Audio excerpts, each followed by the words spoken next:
Hello, everybody, and welcome back to CK Café.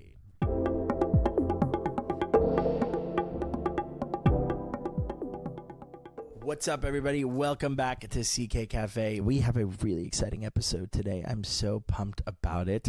It is with the one, the only, Jessica Vill. So Jessica Vill is an absolutely incredible creative who writes, content creates, does all sorts, and is truly also just a really kind, genuine, and inspiring person. So we're really honored to have her on our podcast. We actually happen to be producing a film with her called Becoming Her, the Marilyn Monroe biopic. In this episode, we dive into Becoming Her, and I think it's really exciting because we're in such an early phase with that project. We're really just now starting to put together some great things that we can't really talk about right now. We're slowly making it, but in a fully independent way. And I think making an independent biopic, even if it hopefully is going to have a larger budget, is daunting and fun and scary and all of the adjectives. So we wanted to do this conversation because we thought it would be really fun to give you all a little bit of insight into the project, into where we're at, and give you guys some background on this project that we love so much, that we've been attached to for a little while now. Yeah, and why it means so much to Jessica and the rest of the Marilyn Monroe community of supporters. And it's just, really special thing. We're so excited to be sharing more about it with you. So that being said, sit back, relax, and enjoy our conversation with the one and only Jessica Vill. Oh, yeah.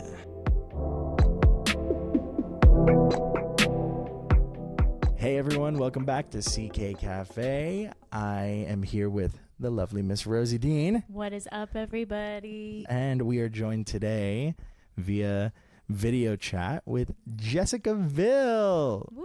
Woo. Hello. Jessica Vill, also known as Jay Bunzy online. Where does that come from? Where does Jay Bunzy come from? It started off as a nickname in middle school. People would call me Bunny because when I would concentrate on my homework, I'd wiggle my nose like as a type of like self-soothing thing. So I'd be like all the time. And they're like, "Oh, Bunny, that's your nickname." That is so And funny. then when I got then I got on social media, and obviously Bunny is a very popular name, so it was taken. And so I just put my favorite letter, which is the letter Z, because no one ever uses it. I love the rarity of a Z. Yes. And then the J is just my name. So Jay Bunzy. Love that. I love that. So cute. Well, Jessica, introduce yourself to everybody. For those who don't know who you are, give us a little background on who you are, what you do. Yeah, okay. Well, my name is Jessica. I'm from Florida, originally from Puerto Rico, and I grew up loving everything media. My dad is to blame for that. My dad raised me centered around learning how filmmaking works since I'd say the earliest was maybe 5 or 6. We recreated an episode of Blue's Clues together with the fancy green screen. So and good. He was showing me how cinema worked. And he's like, the one thing I don't ever want you to believe is that anything on the screen is real. So he showed me all of the production, even for horror stuff. Like, imagine little old me being exposed to horror practical stuff. And it was honestly interesting, and it got me into it naturally. My dad used to have those fancy Sony cameras and would record everything and anything. And as I got older enough to carry it, I walked around with it and started recording stuff, and then now I'm always recording. That is so cool. I didn't know that about you. That's so cool that you got into it by being exposed, because I feel like that's not everybody's like that. Some people I think are lucky enough to have family that pushes them to media and art and entertainment, but so many people just kind of find it on their own. You found it on your own, really? Yeah, but I grew up with music. Music's always been in my family, but film I sort of had to find my way to on my own, yeah. Yeah, I feel like... You grew up going to the movies a lot. I grew up going to the movies, but now no one in my family is... my parents are very creative people, but no one in my family is a creative. My brother, sister, and I all wanting to work in some creative field was definitely not the norm. Even with my cousins and my aunts and uncles, we're the only ones that really do that. So... But yeah, well, that's so cool, Jessica. There's so much to talk about with you, but one thing that I kind of wanted to get started was with our film that we're working on together. It's a project that I'm so pumped about, and everybody who has heard about like little whisperings about what this project is has been so excited and come up to Rosie and I and, you know, other people we work with and just been so pumped as to like, what the hell is this project? So can you give us a little background on what this project is? It is the redemption of Marilyn Monroe's legacy and truth. We are bringing to the table what Marilyn has desperately tried to bring herself with her autobiography. Marilyn's reputation was the most important thing to her. She has stated this time and time again, and ended one of her most famous last interviews with the line, "Please don't make me look like a joke." And unfortunately, no one took that all too seriously through the years. It's just taking her voice and putting it on a pedestal for the first time. It's so great. It's so great. And it's called Becoming Her, which I think is the best title ever. I love it so, so much. Rosie had found you online and had found this project because of the noise that you were making with the project, you know, the excitement around a film about Marilyn Monroe. Obviously, you are a wonderful content creator and creative on social media and have done amazing work in the vintage space. So you've amassed a kind of following of people who expect vintage content from you. But seeing how excited people were, and not just excited, not just like, oh, that's really cool that you're working on Marilyn Monroe biopic, like passionate and like really pumped up about it, was amazing. And when Rosie approached it to me, I mean, Rosie, when you found it, what was your initial reaction? Because you were the first one who presented it to us. So I have followed you online for a few years. Like I've been subscribed for a minute, and I've always really rocked with you. And I knew that like the film was a thing. I think I'd just like seen it in passing, and I just assumed it was in the progress of being like made and would be out next year. I didn't even think about the prospect of getting involved. I was just so excited to like see it when it inevitably came out because I knew it would get made. And so I saw your social media post and I was like, oh wow, like it's at a point right now where we could possibly jump in and be a part of this. And like, how amazing would that be? I was so excited. And I reached out, like, really honestly, not even expecting you to respond because I figured you were just getting flooded with so many inquiries and so many people that could bring great things to it. So I was like, but you know what? I feel as though this is like a sign of sorts. I feel like we could bring so much, and I feel like we would be such a good team. Let me just hit her with a DM and let's just see. And then you responded. I was so excited, and I was like, Ethan, you won't believe it. I think this is going to be possibly like the coolest thing ever. Rosie was so excited. I remember when you told me, and I was like, hey, if you think that she would answer and this is possible, then yeah, let's align. Let's just have a call. And then we did, and I think we clicked immediately. I feel like within like 10 minutes of all three of us just chatting, we were like, oh, yeah, this feels right. Yeah. It was great. Yeah, no, it's funny because I was getting a bunch of messages, some just wanting to be an actress in it and all that stuff. And I remember seeing your message, and it was like a spotlight was on your name.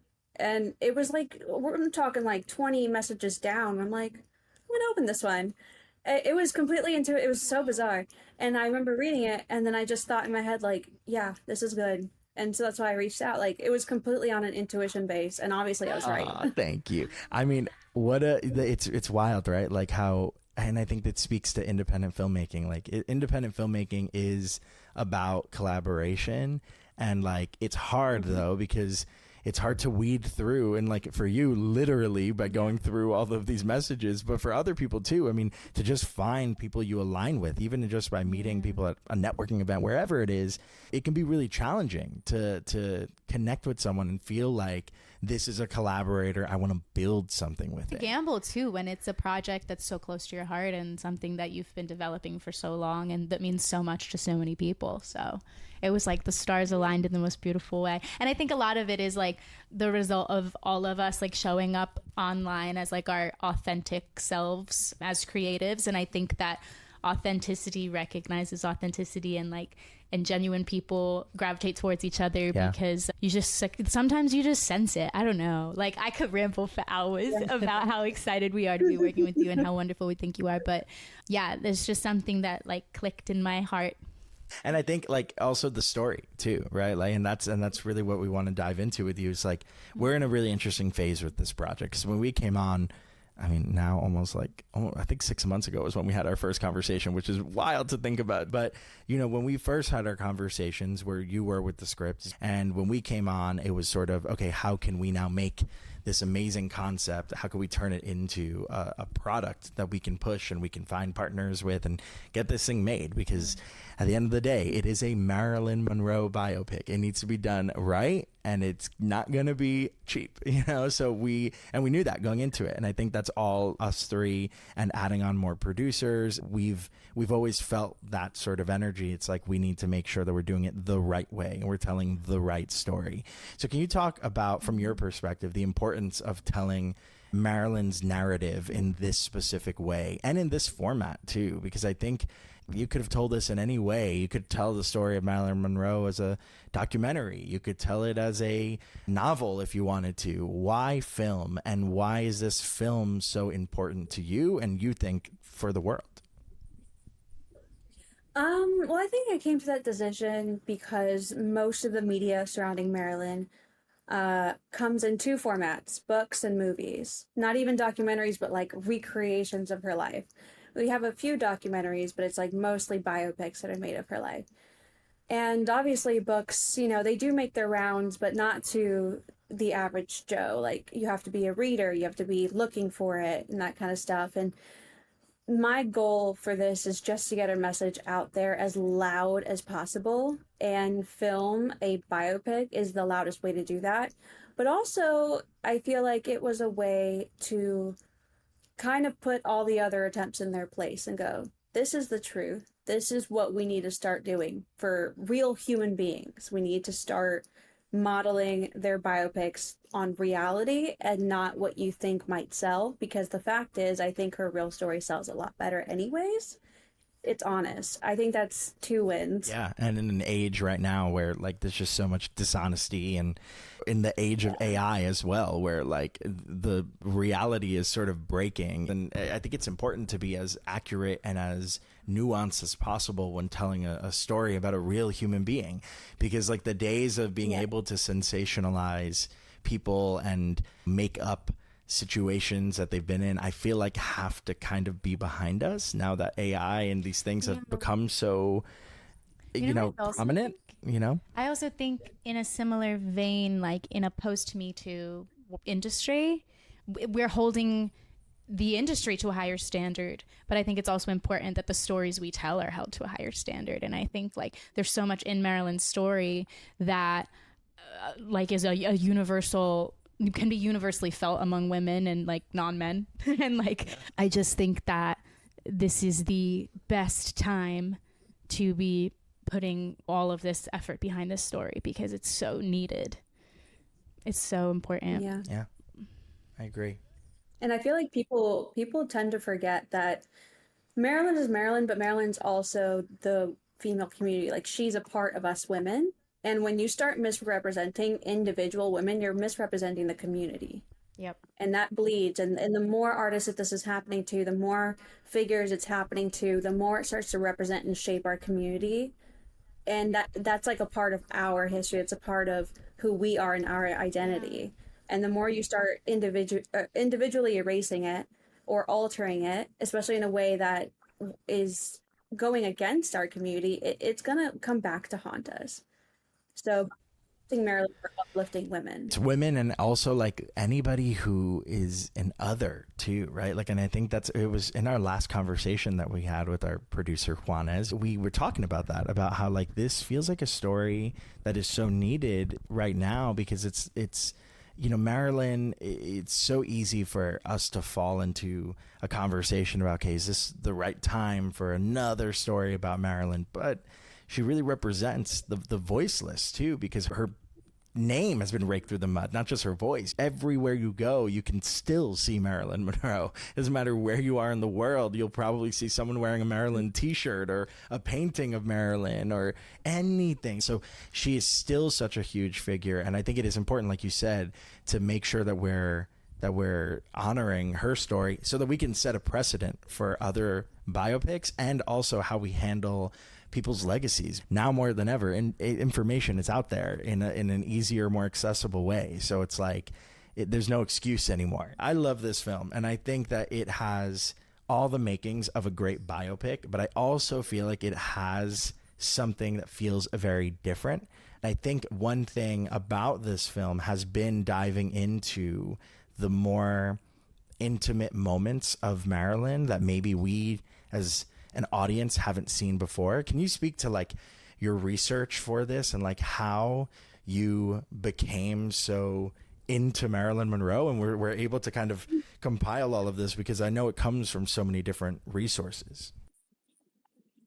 Yeah, I mean, my interest in Marilyn Monroe starts very young. I was always into the 1950s, old Hollywood entertainment. I love the quality, I love the sound design, the production, and Marilyn's obviously, if you're going to appreciate that era, you're going to appreciate Marilyn because she was one of the icons of her time, and of Hollywood in general. And I've always been interested in film, so she was just a natural anchor for me to hold on to, alongside many other, like Audrey Hepburn as well, who I have interest in, or Judy Garland, but it's only natural. But when it came to compiling information of her, it all just stems back to what she left behind as evidence. And it was not easy. I have thrown so many quiet fits over having to rewrite something because I was given a very believable false information about something with fake evidence. I mean, people have done some crazy stuff to kind of tell this myth on a specific subject. And then I dig 10 layers deep into her own belongings, and I'm like, oh, here's the truth, she says it right here, what was that about? So it was very messy. It was like a spider web, but most of it was just trying to make my way to find the root of a specific part of her life that she has left behind evidence for. So it's whether it's a voice note, whether it is her autobiography, or a piece of a little notepad that she wrote a poem on that gives me an idea of how her mind works. All those tiny little pieces of evidence that she left behind. These are all little fragments that give you an idea of what her mind was like and what her story was. And my goal was just to find her own story, all sourced by Marilyn. Very little of it was outsourced to maybe people who knew her. And even then, when it was like fact checked through 4 other witnesses. So I got pretty heavy with it. So amazing. I feel like people don't go through the effort to accurately portray somebody, because it's so easy to just say, okay, I'm just going to grab this book and we're going to make a picture off of this book. Yeah, or like, I like this recounting of this story because it works best for a narrative, for a movie. Exactly. Like, exactly. Whether or not it's the most accurate doesn't matter because it's the most dramatic. Exactly. Yeah. And it's like, it's we watch a movie about somebody and we go, that's fact. And then that's all we ever think, because most people are not going to leave the movie theater and then just dive into books in the library and fact check and then go through, like, I didn't know that happened to her. That's crazy. I can't believe she was that mean to this person. I can't believe this person did this. But that's why I feel like this has the potential to be the definitive Marilyn Monroe biopic, and hopefully can be the last one, and can be the one that ends all other biopics, because I do believe that this will be the most accurate and truthful version of Marilyn's story. Yeah, at least the A to Z one. I think that from here on out, after this one, there'll probably be biopics kind of narrowing in on moments of her life, whether it's a specific marriage or a specific movie production. I could see an expansion of, because it's 36 years we're talking about. That's a long time, and we kind of just showed the highlight reels that answers all of the myths. So I could definitely see other forms of media, but I think this will be the definitive A to Z story. I've never heard that be told like that, but that's great. That's awesome. I do love a biopic that like zones in on just a brief thing. Maybe we could even make one down the line about a specific moment of her life. Becoming her too. But yeah, I think also what's so interesting about Marilyn's life is that there are like common themes throughout that almost like beg to be made into a to Z story, which is not often the case, I feel like, with a person's entire life. But she's been so consistent in the way that she loves and the way that she yearns for certain things and the way that she dreams and the way that she feels. Like, it has been, at least from like my reading of the screenplay, it is so consistent throughout her life that the through lines are just, I mean, you couldn't like write them. Like she just lived them, and it just is the most beautiful story. And I just, I can't wait for audiences to just be able to see what we're building here. You know, it's a little far out, but I do believe that this is the start of the journey. And that's why we wanted to have you on. I think most people are interviewing the team when the movie's done, but I think it's so cool to be able to have this almost like a time capsule where we can come back when this film is completed and we can say, wow, look at those babies. That's my hope. That would be great. That would be amazing. Well, Jessica, I want to know a little bit more about you. So tell us a little bit about you as a writer, because I think that's something that is so cool. If people only know you from social media and what you've done in makeup and all of your amazing content you create on TikTok and YouTube, like what drew you to writing? I know you have a book out. I know you're working on other, novel projects. Why writing? How did that happen? I think it runs in the family. My grandfather was a writer. He was a writer for radio stations. So he created all the scripts and sometimes some skits on the radio back in I believe the late 50s, early 60s. And he wrote poems. He had a book published in Spain. And I don't know. I think it's just, I'm a mix, honestly, of all of the people in my family. And all my family is very creative in different ways. And I've kind of just took fragments of them. My grandmother was an entertainer and a singer, and I've gone down that path for a bit. And I don't know, I think I'm a direct reflection of how close my family and I really are. And the writing specifically caught my attention the most out of every medium of self-expression that I have exercised. Mostly because I feel like I can, I guess, expand things that are not, because, when you're making a song, you're limited to a certain minute, or when you're making anything else, there's limitations, but writing has no limitations. It can be as long or as short as you want it. It could be in different mediums, and you can go as creative as much as you'd like to, especially when it comes to books, that you don't have to think about a budget, and it's wonderful. That's so good. It's very free. Yeah. How do you navigate like self-doubt and feeling like your work maybe isn't at a place where you're ready to share it with people yet? Like, for other writers out there who maybe love doing it but deal with that, do you have any advice? I think that this is something I struggled with when I was younger, was the desire for absolute perfection. But I quickly learned through the people around me in my life growing up. I'm a very observant person, and I observe people's downfalls very well to hopefully learn from them. And I've had people in my life whose downfall was the pursuit of perfection, because perfection influences you to paralyze, to stop. You're not going in motion. You're staying in one spot and analyzing it for years. Some people, they're stuck in that spot for 20, 30 years on one book. And I realized that there's always going to be things to say about your work. You could be the most talented writer. I mean, the top most talented people in every department has critics. That you cannot escape the criticism. You cannot escape someone saying, they're a bad writer, or they're a bad singer, or they're a bad actress. It's going to happen no matter who you are. So as long as you're personally satisfied with the creative process and it fulfills you, that is all that matters about your work. And you will find people that care about it. That's so inspiring. And I like So that you great. expanded it to go beyond writing, like whatever your craft is. That's super helpful. And I needed to hear that. Thank you. Because I deal with that a lot. Like, I'd be judging myself way too much. Yeah. I mean, it's so normal, I think, as artists, because you put yourself out there, right, as a creative in whatever light, doesn't matter what it is. And when you put yourself out there, it's a very vulnerable, scary kind of experience. And it's hard to just be raw and give your all, whether it's acting or writing or anything. And I think that way of thinking is so smart. I find same thing. Like I have things that I'm writing or things I'm working on, and I'll get nervous and I'll just be like, I don't know, is this what I want? And why am I even questioning it? It's what came out. Maybe this is the right move. But then all that doubt, whether it's even criticism from others or just criticism for myself, that stops me from releasing it or pushing it further. It's crazy. Like, I'm writing something and someone comes over and looks over my shoulder and is like, "Ooh, what you doing?" Immediate laptop slam. Like I'm like, "Oh no, nothing actually. I was just watching a YouTube video." Like, and it's like, why am I so in my head about that? And I don't know, like the thing that draws me to you so much as a creative, I mean, there's a lot of things. I think you're fantastic, but one of the things is like your confidence and the way that you just do the thing. You don't second guess yourself. You're just like, here's today's video.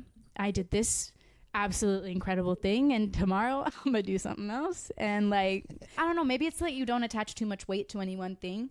You just share as you go. I don't know. I love it.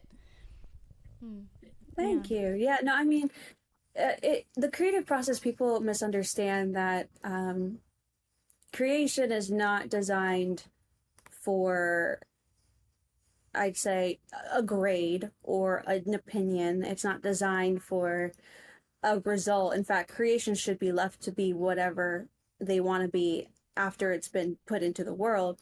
The process of creation is what makes the artist.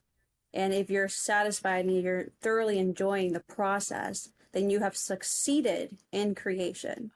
What comes afterwards is irrelevant. Yeah, because then that's just the product. That's just the idea of marketing and selling a product. That's the capitalist side, I guess, of creativity. Yeah. Maybe the reason why I like lose that energy, or at least to find myself drifting from that, is because of social media and how everything you do, everyone has an opinion on it. And you can't escape like the opinions and the dislikes and all this stuff. It's a lot. But how do you navigate that? Because I mean, you have a big following online on TikTok. Obviously you have a lot of followers and a lot of attention there. YouTube, Instagram. Like, how do you deal with people talking about you, whether it's good or bad, or because it's a lot. I mean, even our Marilyn Monroe film account, sometimes we'll get comments that are wild, and I have to fight the urge to be like, oh, how dare you say that? You don't know how hard we're working, you don't know what we're doing behind the scenes. But like, from your perspective, what is that like? How do you deal with that? Because it's on a really big scale, so I'm just curious. I think it's the understanding that, as somebody who is in this particular position, who exists in a world where there's people above me who are far more talented, far more quick with their success. They're doing more than I am. I have never once in my life felt the need to go and rain on their parade when they're trying to do something. I've never had that temptation. I could have insecurities. I could have self-doubt. I've never had the temptation to go out and socially harm someone because they are choosing to do something with their life. So if you're going out and doing that, you're clearly doing nothing, because people who are doing something are too damn busy to be doing all that jazz. So when you realize that people who are judging are not upset because you're creating, they're upset that because they're not creating, because they don't have that. Whatever it is that they see in you that's so wonderful, they don't have it. And it's a very upsetting thing. And it's so funny because even like that clip, right? Like if we clip that and throw that on social media, there's going to be a flood of people who would comment and say whatever they want to say, right? Some people might write think pieces. Some people might write a whole Reddit post, like whatever it is. They'll respond to that very quickly. It can just be a hate train and think pieces about the most insane things. I'm like, whoa, yeah, how do you have the time? But that's a bar right there. You said you don't have time. Yeah. Oh, wow. That was so good. Did you hear me audibly gasp? Yeah, I heard you. I hope the listeners heard that too. But it's so true, because it's like, I'm thinking about that now too. I don't think I've left a single hate comment in my life. I know I haven't, because I don't have like hate in my heart or time on my hands. And if I do have time on my hands, I'm doing something nice. Like, I'm not Yeah. being actively causing social harm, as you said. It's You know, crazy. it's also funny too when you think of the pool of people. I'm sure you've thought about this too, Jessica, but like I sometimes it feels like, wow, there's so many people angry about this one thing. And then you really look in and you look at a tweet or at a Threads post or whatever it is, and it's like a little echo chamber where people are just kind of having a discussion and feeling a certain way, but it's not actually representative. And you see that with politics, you see that with media. You're just stuck in an algorithm, and it's so funny to see. Do you see that a lot, Jessica, with, I mean, being on social media and having it be a big part of your life? Yeah. Oh, absolutely. I genuinely have noticed through the years, especially watching technology unfold, that we're at a point now where every algorithm that is in your phone is programmed to echo your personality and your thoughts to make you feel addicted to the process of hearing that confirmation. It's a soothing thing to hear someone agrees with Yeah. you. And so they'll place you in spaces where you are being more agreed on. And in fact, what I've noticed is that even Google results, when you ask a question on your phone and then you go with a friend who maybe is the complete opposite of you and they ask the same question, you'll get different answers or slightly different worded answers that actually are biased based off of your affiliations. So wild. And I did this the other day. It blew my mind. And I was like, that's terrifying, because how many people have these very corrupt or morally upsetting viewpoints and don't understand that it's not the world that agrees with them. It's the algorithm that has made them believe that the world does. That's so true. Art is the thing that I think suffers the most from this, because like you see it with Movies. movies. Everybody hates this movie, but let's go see it anyway. And then we go, and it's like the best movie ever. And it turns out we just saw 3 reviews of people that hated it, but then you log on to Letterboxd and it has 4 stars and everyone loves it. So it's just like, I know it's like some people can hate something so much and then that becomes the only thing that's echoed, or it could be the opposite way. And it's unfortunate because, like, especially for an independent film, right? Like independent films only ever go to a certain space or certain level. No matter how hard you try, it just won't get there unless it has this obscene viral moment. unless it's becoming her. Yes. But truly, like very small movies and musicians and theater makers, all these people struggle with the same thing. It can be either really helpful or really harmful. Really depending helpful, on really if harmful. that bubble is in your favor or not. It's so hard. I commend you for being so open and active on social media, because I think your social account, it's wild to me if anybody ever hates on you, because I'm just like, man, this is the most like rational way of thinking. When if you're posting a think piece, it's like everything is like cited with proof. There's never just a random thought that's just going out there that's just irrational and angry. And then also like the fun content you make. You're so creative, and I love your time traveler videos, going to doing the 90s stuff right now on socials is awesome. I think it's so cool too that you have so many skills that I think like often go unappreciated because they're just so essential for the things that you do, like video and photo editing, obviously for all of your pinup photos and all this stuff. You're obviously writing all of the scripts and all of the content. You're coming up with these ideas. You're executing them. You're filming them yourself. Like, you're styling yourself. Like, all of these skills that like people probably just assume like, oh, she probably has like a team of like 15 people who just like go and glam her every morning and da-da-da. And it's like, no, actually, she does everything. And she's amazing at every single thing equally. And it's just like, I just think you deserve more flowers, honestly. This is the Jessica Vill, We Heart Jessica We're the Vill fan club. podcast. Yep. Yeah, that's what this is. ADHD. Oh, man. Well, No, thank yeah, you. of course. It all comes from actual place of admiration and not just, smoke, I'm not used to that. That's so weird. Call me. I'm used to being the worst person ever. No. We Call me anytime. Yeah, I we'll will just- mess you up. Diva. Well, Jessica, thank you so much for hopping on the podcast today. We really appreciate it. We gotta all get on a call right now, so we gotta hop off of this. But can you tell the audience where they can find you and how they can support you? Well, they definitely could find me anywhere that has a user Jay Bundy or Jessica Vill.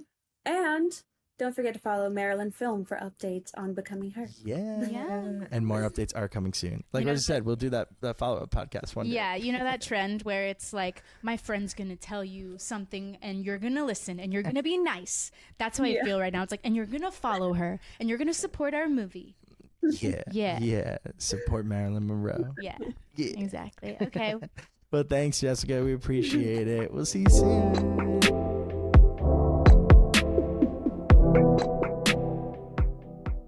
Thank you so much for watching and listening to CK Cafe. We really appreciate it, and we appreciate Miss Jessica Vill for hopping on the show today.